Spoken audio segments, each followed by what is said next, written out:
快看，太不可思议了！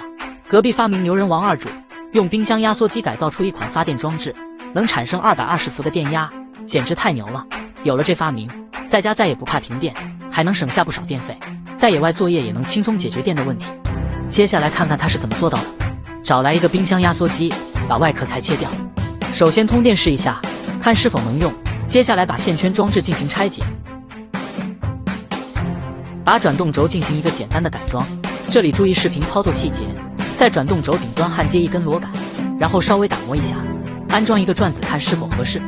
此时可以看到装置是没有磁性的，用2根铜线缠绕装置4圈，在接通电源后，明显看到螺丝被吸住，通过这原理就产生了磁性，这就是发电装置的要点所在。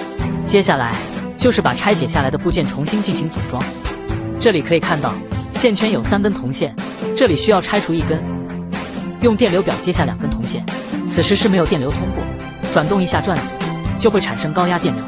最后把装置焊接一块铁块作为底座固定在木板上，木板上再固定一台小型柴油机，二者之间连接上传动皮带，线圈2根铜线接上一个插板，这样一款小型发电装置就制作成了。